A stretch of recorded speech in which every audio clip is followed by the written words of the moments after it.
Hello guys, तो कैसे हो आप सब। तो आज बात करेंगे हम very very very important question जो आपके फार्माकोग्नोसी का है और हर बार एग्जामिनेशन में 10 मार्क्स को पूछा जाता है। वो है हमारा metabolic pathways in higher plants. Okay, जिसे हम एलुसिडेशन पाथवेज भी कहते हैं या different types of pathways in higher plants. Okay, इस तरीके से अलग अलग नाम से इन्हें बुलाया जाता है। ठीक, हाँ, हम यहाँ मेटाबॉलिक पाथवेज मतलब हायर प्लांट्स के अंदर मेटाबॉलिक पाथवेज देखेंगे जो कि बहुत ही इंपॉर्टेंट है। मेटाबॉलिक पाथवेज गाइज एक ब्यूटीफुल रोल प्ले करता है। जैसे कि देखिए, हमें हमारे जीवन के अंदर हमें जैसे एनर्जी मिलती है। ओके, अब मैं आपको पढ़ा रहा हूँ बिकॉज ऑफ क्यों पढ़ा रहा हूँ मैं, देखिए मुझे एनर्जी मिल रही है ना, इसलिए मैं पढ़ा रहा हूँ आपको। ओके, अगर मेरे पास एनर्जी नहीं है तो मैं पढ़ा नहीं सकता।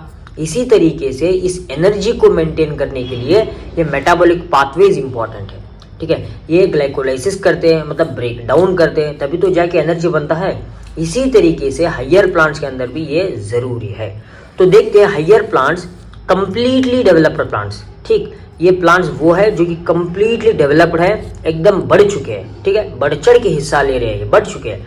और वैस्कुलर प्लांट्स, इनके अंदर वैस्कुलर सिस्टम है। अभी कहूंगा तो मैं जाइलम और फ्लोएम। क्या है? जाइलम और फ्लोएम, ये दो वैस्कुलर सिस्टम मेजरली पाए जाते हैं हायर प्लांट्स के अंदर।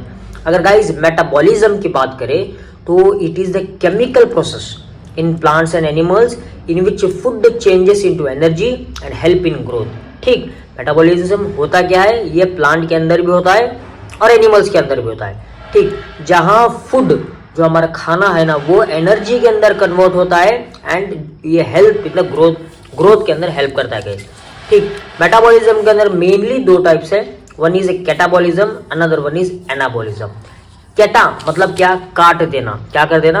काट देना, मतलब ब्रेक डाउन कर देना। ये आपका सब्सटेंस है, ठीक, फूड पार्टिकल्स है। अभी कैटाबॉलिज्म मतलब इस फूड पार्टिकल को दो टुकड़े कर देना, मतलब ब्रेक डाउन कर देना। ठीक, जिसे हम ब्रेक कहते हैं। एनर्जी रिलीज, जब हमारा फूड पार्टिकल ब्रेक हो जाएगा उससे क्या रिलीज होगा गाइस? उसे एनर्जी रिलीज होगा। क्या रिलीज होगा? एनर्जी। वो रिलीज हमारे बॉडी के काम के लिए इस्तेमाल हो जाएगा। एनाबॉलिज्म मतलब फॉर्म होना, मतलब एना मतलब जो है ना जुड़ना, मिलना। ठीक, केटा मतलब जैसे तोड़ना, एनाबॉलिज्म मतलब जोड़ना। यहाँ क्या होगा गाइस? एनर्जी रिक्वायर्ड होगी, मतलब एनर्जी की जरूरत हो रही है। ठीक, अभी मेटाबोलाइट्स जो कि वेरी इंपॉर्टेंट है, products and intermediates which form during metabolism. जो प्रोडक्ट्स और इंटरमीडिएट्स, ठीक, जो मेटाबॉलिज्म के प्रोसेस के अंदर फॉर्म हो रहे हैं, मतलब जब हमारा कैटाबॉलिज्म हो रहा है या एनाबॉलिज्म हो रहा है। ओके, कौन से नवा न्यू सब्सटेंसेस जो प्रोडक्ट है ना वो फॉर्म हो रहे हैं ड्यूरिंग मेटाबॉलिज्म, उन्हें हम कहते हैं गाइस मेटाबोलाइट्स। ओके, अब ये मेटाबोलाइट्स होते क्या है आगे हम देखेंगे। मेनली जो है ना दो प्रकार के मेटाबोलाइट्स रहते हैं, one is primary metabolites, then is secondary metabolite. ठीक, हाँ, और एक बात याद रखिए गाइज, बस आप मुझ पर भरोसा रखिए, 100% आपको जो है ना ये टॉपिक क्लियर कट कर दूंगा। ओके, आपको कोई और जगह जाने की जरूरत नहीं रहेगी, इतना धीरे से इतना डीप के अंदर आपको पढ़ाने जाऊंगा। ठीक, अभी प्राइमरी मेटाबोलाइट्स होते क्या है, इनके नाम के अंदर ही ये कह रहा है कि ये प्राइमरी है, फर्स्ट है, मतलब they play role in growth, development and reproduction. Growth के अंदर, डेवलपमेंट के अंदर, रिप्रोडक्शन के अंदर प्राइमरी मेटाबोलाइट्स काम दिखाते हैं। एग्जाम्पल की बात करें तो प्रोटीन्स आ गए, कार्बोहाइड्रेट्स आ गए, लिपिड्स आ गए, विटामिन्स आ गए, अमाइनो एसिड, ये सभी क्या है हमारे प्राइमरी मेटाबोलाइट्स है, मतलब ये फर्स्ट मेटाबोलाइट्स है। देन सेकेंडरी मेटाबोलाइट्स मतलब these are derivatives of the primary metabolites. ये जो सेकेंडरी मेटाबोलाइट है ना ये प्राइमरी मेटाबोलाइट से बन के आते हैं। किन से बन के आते हैं भाई? प्राइमरी मेटाबोलाइट से बन के आते हैं, वो है हमारे सेकेंडरी मेटाबोलाइट्स। और ये मतलब ये secondary metabolites they do not take part in the growth, development and reproduction. इनका किसी भी प्रकार से ग्रोथ के अंदर, डेवलपमेंट के अंदर और रिप्रोडक्शन के अंदर भाग नहीं रहेगा। क्या नहीं रहेगा? भाग नहीं रहेगा। समझ रहे हो ना? यस।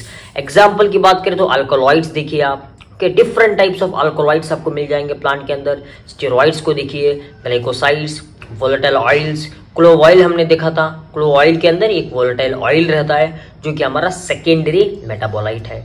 ठीक। और ये प्राइमरी मेटाबोलाइट्स मतलब ये इनएक्टिव फॉर्म के अंदर रहते हैं। हाँ, जब हम बॉडी को चाहिए, ओके, बॉडी जरूरी है भाई, ओके। फॉर एग्जांपल आप किसी भी प्रकार का मेडिसिनल प्लांट को प्रिपेयर कर रहे हो, ओके, मेडिसिन को तैयार कर रहे हो, अभी वो मेडिसिन जो है ना, ओके, वो मेडिसिन तभी थेरेपेटिक इफेक्ट दिखाएगी अगर उसके अंदर वोलेटाइल ऑयल हो, स्टेरॉइड्स हो। अभी clove oil it is used as an local anaesthetic, ठीक, दांत दर्द के अंदर भी दिया जाता है because of this volatile oils. अभी हम ये नहीं कह सकते कि उनके अंदर प्रोटीन हो या लिपिड हो, विटामिन हो या कुछ प्रकार का हो, वो काम कर रहा है, नहीं, काम तो वोलेटाइल ऑयल ही करेगा। वोलेटाइल ऑयल ही जो है ना वो ही काम करेगा, ठीक। इसको हम क्या कहते हैं, सेकेंडरी मेटाबोलाइट्स कहते हैं, समझ रहे हैं ना। नेक्स्ट मेटाबॉलिक पाथवे, यहां से हमारा खेल शुरू होता है guys. A sequence of chemical reactions occurring in a cell के अंदर a sequence of chemical reactions हो रहे हैं, ओके। फॉर एग्जांपल देखिए, केमिकल रिएक्शन ए से जो है ना बी होगा, बी से जो है ना सी होगा, सी से जो है ना डी होगा। इस सीक्वेंस ऑफ केमिकल रिएक्शंस को हम क्या कहेंगे गाइस, मेटाबॉलिक पाथवे, ठीक। यस, तो ये देखिए हमारा basic metabolic pathway in higher plant. आप कौन सा भी या किसी भी प्रकार का हायर प्लांट लो गाइस, ये प्रोसेस होना ही होना है उनमें, क्या है, होना ही होना है। तो सबसे पहले होता क्या है गाइस, कार्बन डाइऑक्साइड, वाटर और सनलाइट के उपयोग से फोटोसिंथेसिस होता है। ये तो आपने फर्स्ट स्टैंडर्ड से ही पढ़ के आ रहे हैं। कार्बन डाइऑक्साइड, वाटर और सनलाइट से ओके फोटोसिंथेसिस होता है, जो कि कार्बोहाइड्रेट्स फॉर्म करने में मदद करता है, ओके। यही कार्बोहाइड्रेट्स न्यूक्लियोटाइड फॉर्म करेंगे, यही कार्बोहाइड्रेट्स ग्लाइकोसाइड फॉर्म करेंगे, ठीक। इतना आपको बेसिक सा याद रखना है। कार्बोहाइड्रेट्स क्या करेगा गाइस, ग्लाइकोलाइसिस करेगा। क्या करेगा, ग्लाइकोलाइसिस। यहां से स्टार्ट होता है हमारा हकीकत, यहां से हमारा स्टार्ट होता है मेन प्रोसेस। ग्लाइकोलाइसिस होता क्या है गाइस, ये है हमारा ब्रेक डाउन प्रोसेस। ग्लूकोज को ब्रेक डाउन करना, किस लिए भाई ग्लूकोज को ब्रेक डाउन किया जाता है, एनर्जी को लिबरेट करने के लिए। हमने पढ़ा था कैटाबॉलिज्म मतलब ब्रेक डाउन, मतलब एनर्जी रिलीज होना। कार्बोहाइड्रेट्स जो है ना वो ग्लाइकोसाइड बनाएगा, न्यूक्लियोटाइड बनाएगा, और ग्लाइकोलाइसिस के मूलक फॉस्फोइनोल पाइरुवेट को बनाएगा, उसको लेके चलेगा ना। हाँ, और यह कार्बोहाइड्रेट जो है ना फर्दर पेंटोस फॉस्फेट पाथवे को चलाएगा। पेंटोस फॉस्फेट पाथवे का एक और नाम क्या है गाइस, शंट पाथवे। क्या है, SHUNT, शंट पाथवे भी हम कहते हैं, ठीक। हाँ, ये pentose phosphate pathway erythrose 4 phosphate को कन्वर्ट कर देगा। एरिथ्रोज 4 फॉस्फेट, यहाँ ग्लाइकोलाइसिस किसको कन्वर्ट कर देगा, फॉस्फोइनोल पाइरुवेट, जिसे हम PEP कहते हैं। हाँ, ये दोनों दैट इज फॉस्फोइनोल पाइरुवेट और एरिथ्रोसाइन 4 फॉस्फेट, ये दोनों मिलकर क्या करेंगे, सिकिमिक एसिड पाथवे को चलाएंगे। ये सिकिमिक एसिड पाथवे जो कि बहुत ही इंपॉर्टेंट है सेकेंडरी मेटाबोलाइट्स को प्रिपेयर करने में, जो कि हमारा एक बहुत ही इंपॉर्टेंट टॉपिक है हमारे फार्माकोग्नोसी का, मतलब प्लांट्स का। उसको हम देखेंगे सिकिमिक एसिड पाथवे को, समझ रहे हो ना। ये फॉस्फोइनोल पाइरुवेट क्या करेगा, फर्दर पाइरुविक एसिड को लीड करेगा। पाइरुविक एसिड ये प्रिकर्सर है एसिटाइल कोएंजाइम का, ओके, जैसे कि आपको पता है, ओके। एसिटाइल कोएंजाइम प्रिकर्सर है TCA साइकिल का, जिसको हम ट्राई कार्बोक्सिलिक एसिड साइकिल भी कहते हैं या क्रेब्स साइकिल भी कहा जाता है, ठीक। ये TCA cycle aliphatic amino acid को फॉर्म करेंगे, एलिफेटिक अमाइनो एसिड अल्कोलाइड्स को फॉर्म करेंगे। अभी यहाँ देखिए सिकिमिक एसिड पाथवे, ये इनसे आने वाले मेटाबोलाइट्स फ्लेवोनाइड्स होंगे और वोलेटाइल ऑयल्स होंगे, और अरोमेटिक अमाइनो एसिड्स होंगे, वो लीड करेंगे हमारे अल्कोलाइड्स को। ये हो गया हमारा सिकिमिक एसिड का और TCA साइकिल का। नेक्स्ट ये एसिटाइल कोएंजाइम ए जो आपको दिख रहा है ना, जो पाइरुविक एसिड से आता है, that can leads to mevalonic acid pathway, okay, और एसिटेट पाथवे, जिसको हम एसिटेट मेलोनेट पाथवे भी कहते हैं। ये एसिटेट मेलोनेट पाथवे और मेवलोनिक एसिड पाथवे जो आइसोप्रिनोइड पाथवे को चलाते हैं। आइसोप्रिनोइड पाथवे क्या लीड करते हैं, मतलब वो क्या सेकेंडरी मेटाबोलाइट्स को फॉर्म करते हैं गाइस, स्टेरॉइड्स को फॉर्म करते हैं, टर्पिनॉइड्स को फॉर्म करते हैं और वोलेटाइल ऑयल्स को फॉर्म करते हैं, ठीक। ये है हमारा बेसिक सा प्रिंसिपल ऑफ किसका, मेटाबोलाइट मतलब बेसिक मेटाबॉलिक पाथवे। इस तरीके से बेसिक मेटाबॉलिक पाथवे होता है। अगर हम इन डीप चले जाएंगे तो हमको सिकिमिक एसिड का देखना पड़ेगा, मेवलोनिक एसिड पाथवे का देखना पड़ेगा, देन एसीटेट मेलोनेट पाथवे के बारे में देखना पड़ेगा। टीसीए साइकिल तो आपने पढ़ा ही होगा। एक बात याद रखिए, ये सभी साइकिल्स जो है ना, ये साइकिल्स हमें मतलब प्लांट को सेकेंडरी मेटाबोलाइट प्रोड्यूस करने में मदद करते हैं। समझ रहे हो ना। टीसीए साइकिल देखिए, ये हमारा फैटी एसिड को लीड करेगा, एलिफेटिक अमाइन को लीड करेगा। इतना ही आपको बेसिक से याद रखना है। तो हमारा इंपॉर्टेंट जो है ना सबसे पहला पाथवे वो है हमारा सिकिमिक एसिड पाथवे। अगर 10 मार्क्स में पूछा गया तो आपको मैं जो पढ़ा रहा हूं वो आपको लिखना है, ठीक। अगर उन्होंने पूछा कि हायर मतलब metabolic pathways in higher plant या elucidation of the metabolic pathways in the higher plant, आपको ये सब बेसिक लिख देना है और सिकिमिक एसिड पाथवे को आपको एक्सप्लेन कर देना है। तो देखते हैं होते क्या है shikimic acid pathway. Shikimic acid pathway it is a metabolic pathway. ये क्या है हमारा, ये एक मेटाबॉलिक पाथवे है used by the bacteria, algae, fungi and plants. ये बैक्टीरिया के अंदर भी होता है, अलगे और फंगी के, मतलब इनसे ये इस्तेमाल हो किया जाता है for the biosynthesis of the aromatic amino acid. ये बहुत ही इंपॉर्टेंट है। किस लिए बैक्टीरिया, अलगे, फंगी इसको इस्तेमाल कर लेते हैं? बिकॉज टू बायोसिंथेसाइज क्या, amino acid, aromatic amino acid, जैसे कि ट्रिप्टोपैन हो, टायरोसिन हो, फिनाइल अलानिन हो, ये तीनों क्या है, ये है हमारे अरोमेटिक अमाइनो एसिड जो कि वेरी इंपॉर्टेंट है in the plant role, okay, और इन द एनिमल रोल में भी इनका इंपॉर्टेंट है।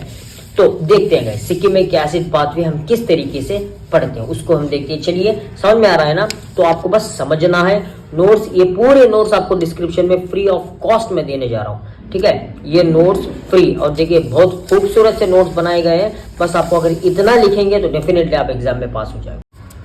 तो देखते हैं हम। इससे पहले ये देखिए, these aromatic amino acid further used in synthesize of the secondary metabolite, जो हमने देखा था।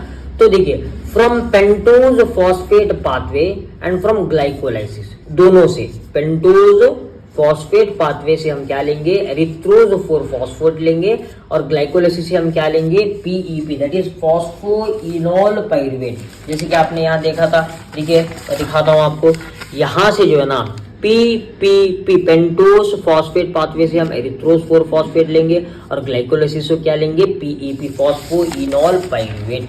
इन दोनों का जब मिलन होगा, कि जब मिल जाएंगे, दोस्त बन जाएंगे, तब क्या होगा गाइज, ये हमारा फॉर्म होगा 2 कीटो 3 डीऑक्सी 7 फॉस्फो डी ग्लूकोहेप्टेनोइक एसिड।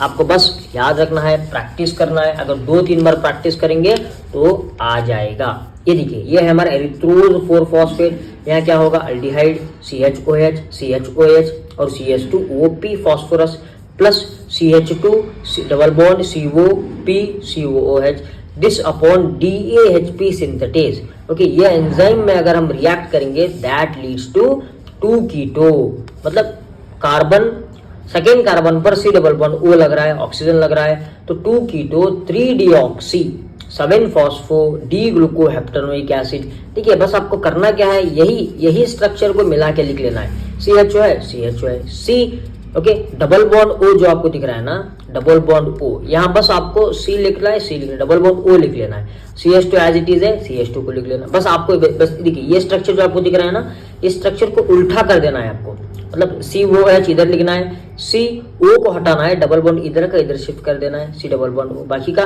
ठीक है, CH2 इधर है, जैसे CH2 इधर है, और CHOH आपको ये वाला CHOH आपको इधर लिख लेना है, और CHOH then CHOH then CH2OP, same structure, मतलब ये दोनों का जो है ना कंबाइन इधर आपको लिख लेना है।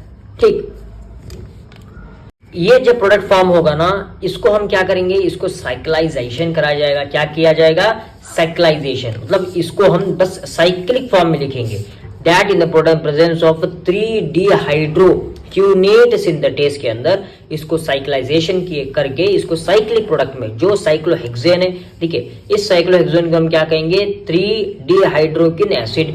ये जब 3-डिहाइड्रोसिकिमिक एसिड पर ओके मतलब हाइड्रोलाइज हो जाएगा, इसके अंदर से वाटर को रिमूव किया जाएगा। क्या किया जाएगा, वाटर मॉलिक्यूल्स को रिमूव किया जाएगा।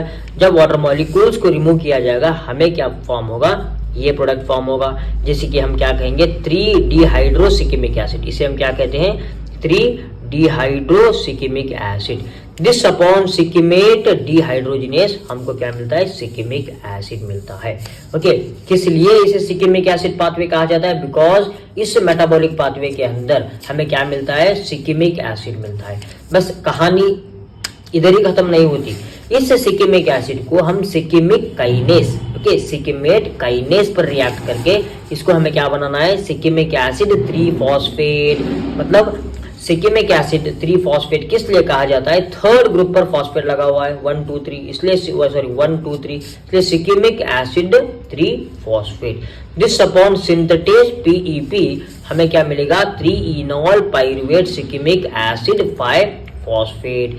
This upon chorismate synthetase, okay, हमें क्या मिलेगा, कोरिस्मिक एसिड मिलेगा। बस आपको 2-3 बार प्रैक्टिस कर लेना है, प्रैक्टिस कर लेंगे तो आ जाएगा। ओके, इधर तक आपको आ गया ना। बस होता क्या, इधर साइक्लाइजेशन करना है, वाटर को रिमूव करेंगे, 3-डिहाइड्रोसिकिमिक एसिड मिलेगा।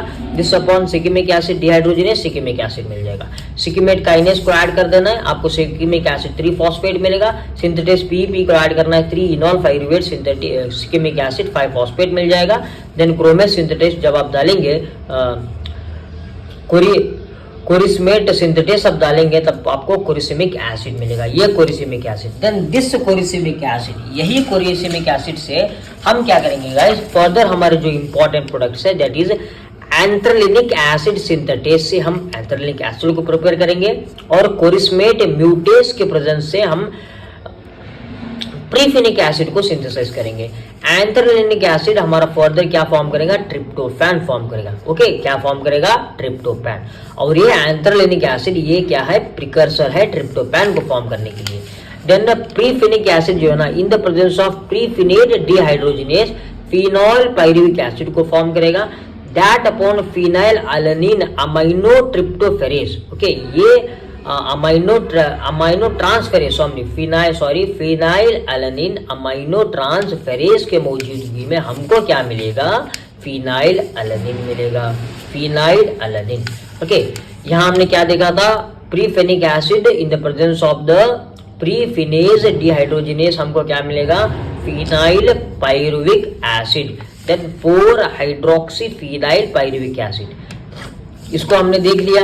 ओके, जैसे हमारा फिनाइल अनिल फॉर्म होता है। हाँ, इधर देखिए, जब टायरोसिन और amino transferase, okay, amino transferase enzyme act करता है इस 4-हाइड्रोक्सीफिनाइल पाइरुविक एसिड के ऊपर, तब हमें क्या लीड होता है, थायरोसिन। यहाँ देखिए, फिनाइल अलानिन भी मिल गया, थायरोसिन भी मिल गया और ट्रिप्टोफैन भी मिल गया, जो कि हमारे सिकिमिक एसिड के सेकेंडरी मेटाबोलाइट है। ठीक, ये वाला भी और ये वाला भी, ये वाला भी, ये दोनों जो है ना, फिनाइल अलानिन और थायरोसिन, ये दोनों जो है ना, ये प्रिकर्सर है किसे, फ्लेवोनाइड्स को, कौमारिन और लिग्निन एंड टैनिन्स को। ये क्या है हमारे, ये सभी जो है ना सेकेंडरी मेटाबोलाइट्स है। क्या है, सेकेंडरी मेटाबोलाइट्स। ओके, जो कि वेरी इंपॉर्टेंट है प्लांट के फर्दर प्रोसेस के अंदर। ठीक, प्लांट के प्रोसेस के अंदर, मैकेनिज्म के अंदर इनका जरूरी है, और ये मेडिसिनली भी उपयोग होती है। ठीक, समझ में आ रहा है ना। तो गाइस, ये हो गया हमारा सारा कुछ metabolic pathways in higher plants. Shikimic acid को हमने देख लिया है। आप अगर इसको लिखेंगे तो डेफिनेटली आप पास हो जाओगे, मतलब 10 मार्क्स तो आपके हाथ में मिलना ही मिलना है। तो गाइस, अगर आपको ये वीडियो इन्फॉर्मेटिव लगा, अच्छा लगा, तो कमेंट सेशन में आप लिख दीजिए, सर हमें वीडियो अच्छा लगा। आप जो चाहिए, मतलब आपको अच्छा लगा तो अच्छा लगा लिख दीजिए, सर हमें पसंद नहीं आया तो पसंद नहीं आया बोल के लिख दीजिए। अगर किसी भी प्रकार का डाउट हो तो कमेंट में आप उस डाउट को फ्रेम करें, लिखें, ओके, फौरन मैं उस डाउट को क्लियर कर दूंगा। Okay, thank you guys.